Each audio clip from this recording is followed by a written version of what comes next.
free of the mainstream media mind virus for 6 whole months. I'm Darren Hitch, and this is the Hitch Report.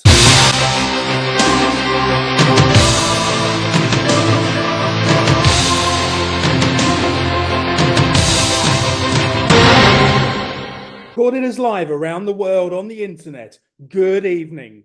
Before we start tonight's show, I've been clean of the mainstream media disease here on the internet for 6 whole months. When I was infected at UK News, we ran an exclusive story about a man I described as a sexual monster, a man who had scaled the wall of the zoo to proposition an underage sloth.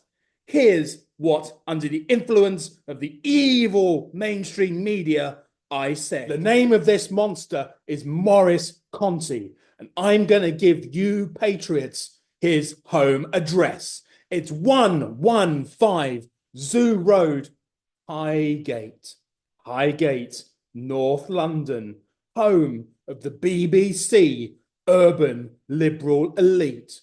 Conti is a monster, father of 4 young children and a primary school teacher controlling your kids' minds. I dread to imagine what satanic rituals Conti and his BBC elite buddies get up to with those poor sloths. You, my UK News friends, know exactly what to do. Well, the mainstream media were wrong yet again. Unfortunately, UK News researchers infected with the mainstream media bias found the wrong Maurice Conti. I do hope any of my remarks, like sexual monster of the worst kind, didn't cause any offence. As the coroner noted himself today at the inquest, there can be no certainty about why Mr. Conti killed himself in the days following that broadcast. I say it's Labour's cost of living crisis. Now to tonight's cost of living tips. Earlier today, I spoke with Hitch savings guru Raphael of Raphael's Affordable Beauty Spot. Raphael, what cost of living tips have you got today?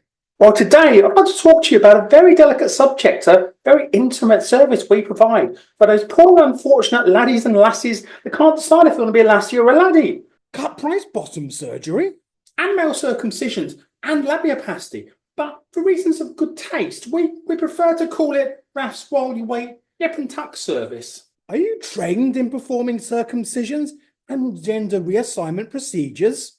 You wouldn't have been allowed to do that if we were still part of the EU, you know. My word, Lordy, no. I got the idea when I had my pug neutered. I see.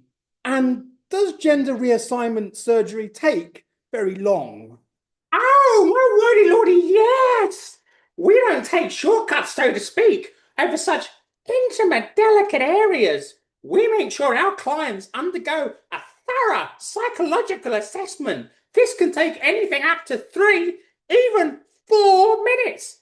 At the end of that time, my highly trained apprentices used to have a good idea as to whether or not the candidate can actually afford the £350 down payment. Now, as a further precaution, we advise them to take a little bit of a walk around the block, last chance to think, is this what I really want? And then we whip them out. Who actually performs the operations? Oh, well, I've got a very well-trained international team supporting me in this. International surgeons, presumably. That proves the Ramona's claims about NHS staff shortages are wrong. No, Vietnamese seamstresses, but including highly trained overlotters, and they can stitch up with beautiful finish, guaranteed not to have any loose threads dangling out around there. You don't want any of that now, do you?